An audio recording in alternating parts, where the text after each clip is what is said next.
मैं हूं नितेश कुमार भड़ाना और आप देख रहे हैं आपका पसंदीदा न्यूज चैनल स्वामी न्यूज अजमेर। क्या रही दिन की खास खबर, क्या है खबरों में खास, आइए आपको दिखाते हैं टी टाइम बुलेटिन में। बढ़ते डीजल के दामों के विरोध में all India motor transport Congress के आह्वान पर अजमेर जिले के भी ट्रांसपोर्ट ऑपरेटर्स हड़ताल पर रहे। एक दिवस की चक्का जाम के तहत अजमेर दिवस में ऑपरेटर्स ने काला दिवस मनाया।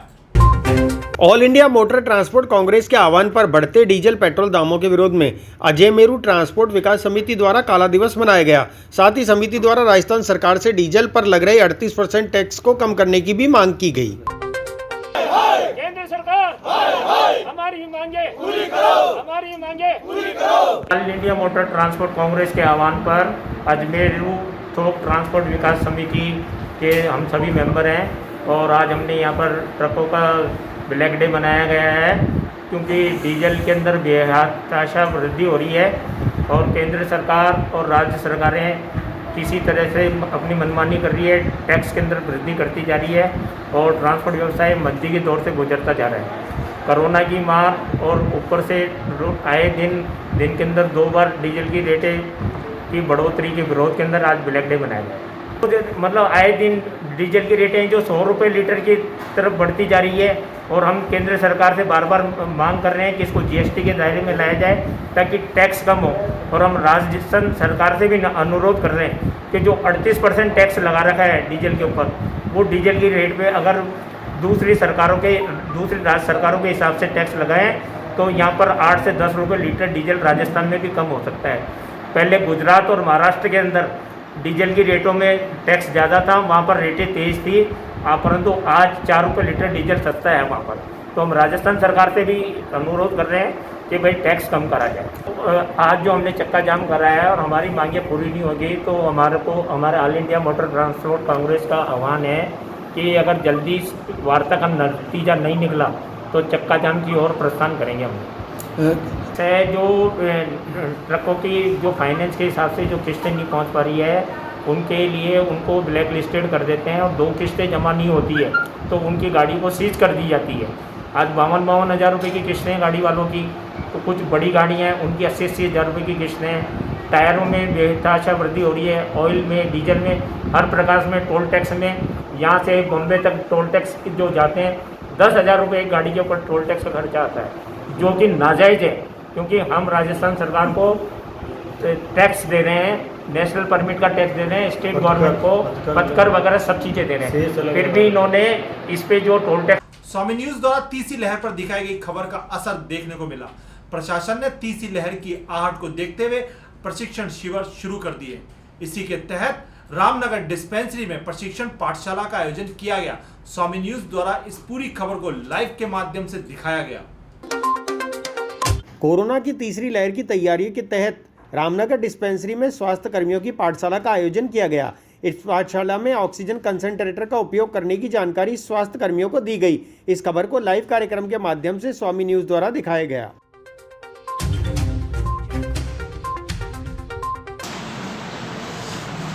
आपको इलीगल रिवोल्यूशन करेंगे ना आप लोग, पेशेंट आपके पास में आया, हॉस्पिटल में आया, 2 जनों को लेके आते हैं, तो आपको क्या मालूम है कि उसको ऑक्सीजन देनी नहीं देनी, कैसे क्या करें? इलीगल कुछ भी नहीं है आपके पास में। पहला जो टेस्ट है ना आपके, तो आप तो बैठे हुए पेशेंट आपके पास में आ रहा, आने के साथ में आप कैसे मालूम करोगे कि भाई इसको फटाफट एडमिट रहना है, इसको ऑक्सीजन जरूरत है, भाई जल्दी फटाफट इसको लिटाओ, कैसे मालूम करोगे आप? मान लो आप रास्ते में जा रहे हो, कोई पेशेंट है वहाँ पे ना, अपना कोई रास्ते में गिरा हुआ है या फिर उसको लेके जा रहा है, तो आप उसकी कैसे हेल्प कर सकते हैं? आपको क्या मालूम है, कैसे मालूम करोगे कि इसको ऑक्सीजन जरूरत है? अनलॉक 4 की गाइडलाइन के तहत धार्मिक स्थलों को भी अनलॉक कर दिया गया, जिसके बाद सोमवार सुबह से ही ख्वाजा के दर पर जायरीन पहुंचना शुरू हो गए। इसी बीच एक परिवार ने अपने यहाँ नवजात शिशु के जन्म पर गरीब नवाज का शुक्राना अदा करने के लिए उनकी चौखट पर बच्चे को रखकर मन्नत पूरी होने का शुक्राना अदा किया। राज्य सरकार के आदेश अनुसार धार्मिक स्थल खोलने की अनुमति मिलने के बाद सूफी संत ख्वाजा मोइनुद्दीन चिश्ती की दरगाह में जायरीनों की आवक शुरू हो गई है। इस पर एक परिवार अपने नवजात बच्चे को लेकर गरीब नवाज की चौखट पर आया और दरगाह के निजाम की सीढ़ियों पर बच्चे को रखकर मन्नत पूरी होने का शुक्राना अदा किया।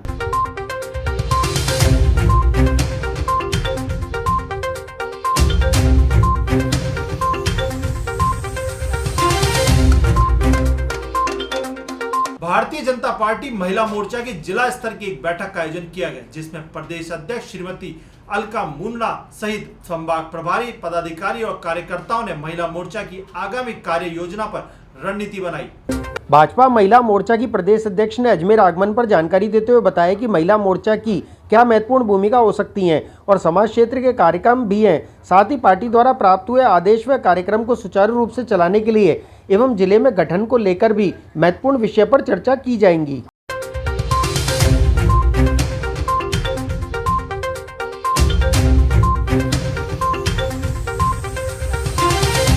सबसे बड़ी पार्टी भारतीय जनता पार्टी, उसका एक महत्वपूर्ण संगठन अनुषंगी संगठन महिला मोर्चा, इसका गठन होने के पश्चात जो हमारे जिलाध्यक्षों का भी मनोनयन हो चुका है, पहली बार मेरा अजमेर संभाग की इस बैठक में आने का मौका हुआ है। मुख्य रूप से आज हम विविध विषयों को जो कि सामाजिक सरोकार से जुड़े हुए हैं, उनको किस तरह से राजनीतिक दल हमारी उसमें क्या भूमिका निभा सकता है, इसको लेकर के मेरा आज यहाँ आना हुआ है।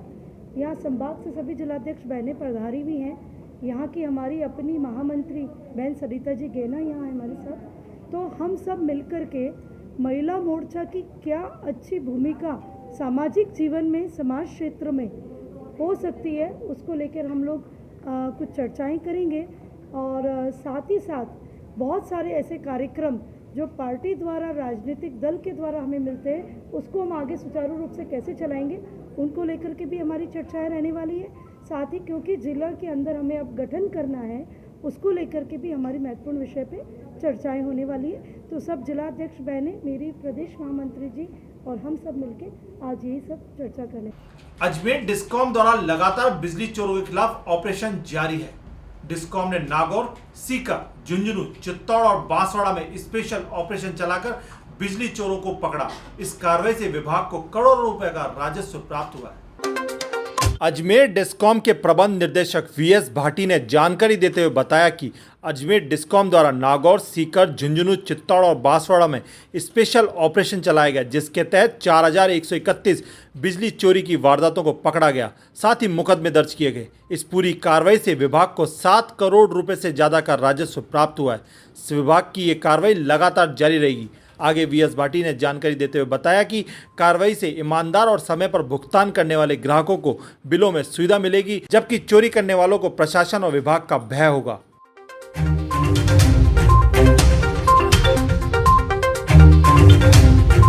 पिछले 3 सप्ताह से हर शनिवार को और बुधवार, मंगलवार को यानी 15/6 को और फिर 19/6 को और फिर 26/6 को हमने 3 विजिलेंस ड्राइव चलाए। उसमें से कुछ 2 विजिलेंस ड्राइव सिर्फ 5 ऐसे जिलों में जहां पर बिजली की चोरी बहुत ज्यादा है या लॉस 15% से ऊपर है, वहां पर चलाए गए। और कल पिछले शनिवार को भी हमने विजिलेंस ड्राइव चलाया और उन टोटल विजिलेंस जो 3 दिन की विजिलेंस ड्राइव में 4131 चोरियां हमने पकड़ी और हमारा असेसमेंट करीबन 7 करोड़ रुपए की हमने असेसमेंट उसके अंदर बना। ये काफी अच्छे सकारात्मक परिणाम है, क्योंकि जब लॉकडाउन था तो उस टाइम विजिलेंस चेकिंग हम कर नहीं रहे थे और उसके पहले फरवरी-मार्च के अंदर हमारे सभी अभियंता रेवेन्यू यूटिलाइजेशन ड्राइव में लगे हुए थे। इसलिए पिछले 3-4 महीने से जो सुस्ती थी विजिलेंस की, वो सुस्ती दूर करने के लिए विजिलेंस ड्राइव चलाए गए और हर सप्ताह के किसी एक दिन जो गुप्त रहेगा, उस दिन हम पूरी डिस्कॉम के अंदर इंजीनियर्स की ड्राइव चलाएंगे।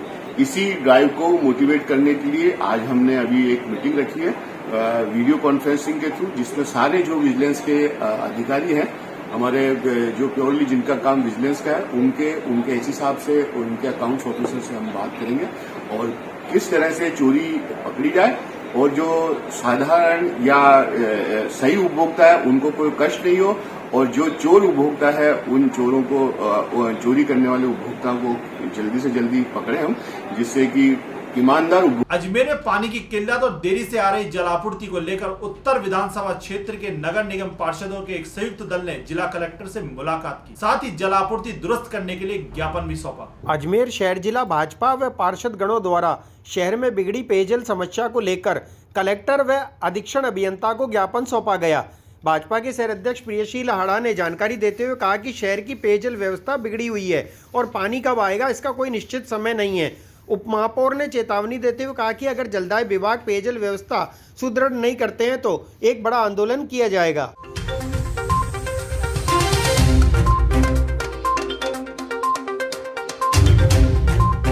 मोती मानस सून, बिन पानी सब सून। लेकिन अजमेर के पानी की समस्या का रहबर कौन? पिछले 3 महीने से अजमेर की जनता पानी को तड़प रही है। हमारे विधायक, हमारे सांसद, अजमेर के जनप्रतिनिधि लगातार हमारे प्रशासनिक अधिकारियों को इसको लेकर के चेता रहे हैं, लेकिन ध्यान में आता है कि न तो अधिकारियों को इस बात की चिंता है कि अजमेर की पानी की समस्या का समाधान कैसे हो, अजमेर की जनता तक पानी कैसे पहुंचे, और इसकी कोई प्रॉपर व्यवस्था, चैनलाइजिंग आज तक नहीं हो पाया। जब पूरा गर्मी का सीजन निकलता जा रहा है तब भी हालत यह है कि कहीं पर भी 72 घंटे से पहले पानी नहीं आ रहा है, 84 घंटे, 96 घंटे तक पानी की सप्लाई जा रही है।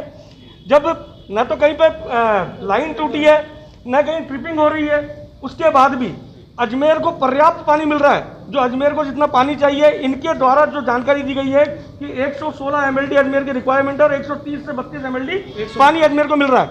उसके बाद भी सप्लाई प्रॉपर नहीं है। न तो JEN, AEN, XCN, न चीफ इंजीनियर, इनके बीच में कोई कम्युनिकेशन है, और लाइनमैन की दादागिरी इस प्रकार की है, कहीं पर भी पानी का फ्लो प्रॉपर नहीं है। पानी जो है 20 मिनट से 25 मिनट से ज़्यादा नहीं आ रहा है। अजमेर की जनता हैरान और परेशान है। इसको लेकर के आज हमने ज्ञापन दिया माननीय जिलाधीश महोदय और अधीक्षण अभियंता को। खरी खरी हमने हमारी बात कही है कि लॉकडाउन के कारण हो सकता है कि जनता आप तक नहीं पहुंच पा रही है, लेकिन जनता के प्रतिनिधि होने के नाते हम आपको चेतावनी दे रहे हैं कि अगर अगले 72 घंटे में पानी की सप्लाई को सुचारू रूप से नहीं किया गया, इसको 48 घंटे और 24 घंटे तक नहीं लाया गया, तो अजमेर के जनप्रतिनिधि, हमारे सभी पार्षद साथी और हमारे प्रतिनिधि, हमारे विधायक, सांसद मिलकर के इसको लेकर एक बड़ा आंदोलन करेंगे। ये चेतावनी हमारे द्वारा दी गई है। उन्होंने आश्वासन दिया है कि प्रयास करके पानी जो अभी 72 और 96 घंटे और 84 घंटे में आ रहा है, इसको 48 घंटे में करेंगे और पानी के फ्लो को भी ठीक करने का प्रयास करेंगे। ऐसा आश्वासन हमको मिला है। 72 घंटे बाद नहीं तो हमारे विधायकों के साथ, सांसदों के साथ एक बड़ा आंदोलन अजमेर के सारे प्रतिनिधि, पार्षद और जनता इस प्रशासन के खिलाफ करने वाली है। पेयजल व्यवस्था जो कि आजकल बहुत ही ज़्यादा बिगड़ी हुई है।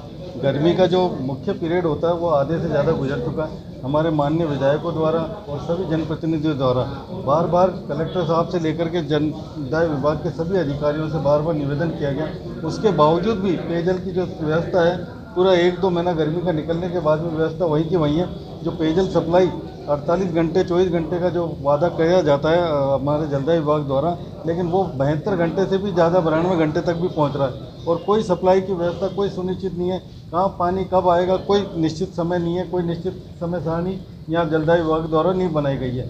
तो आज हमारे सभी उत्तर क्षेत्र के हमारे सारे जनप्रतिनिधि, सभी पार्षद बंधु हमारे साथ में यहाँ कलेक्टर साहब के और एसपी साहब को भी यहीं बुला लिया था। कलेक्टर साहब ने उनको ज्ञापन दे करके मांग की गई है कि एक जो पानी की पेयजल की व्यवस्था है वो इस पूरे क्षेत्र में सुचारू की जाए और जो पानी का प्रेशर कम से कम 1.25 घंटे का जो उनका समय सारणी है वो 1.25 घंटे का मतलब 1.25 घंटा समय से प्रेशर से पानी दिया जाए सभी क्षेत्रों में, चाहे वो लाखन कोटड़ी हो, चाहे वार्ड नंबर कोई सा भी हो, उत्तर क्षेत्र में सब पेयजल व्यवस्था सुचारू करी जाए। तो कलेक्टर साहब ने आश्वासन किया है कि एक कोई समय सारणी बनाकर निश्चित एससी साहब के साथ में एक दबाव देकर उनको बोला गया है कि समय सारणी बना करके प्रेस में विज्ञप्ति दी जाए और किस समय पे किस क्षेत्र में पानी की सप्लाई दी जाएगी वो एक सुनिश्चित पालना करते हुए जल्दी उनका कार्यक्रम। फिलहाल इस बुलेटिन में इतना ही। आगे की खबरों के लिए चलते हैं माधवी स्टीफन के पास।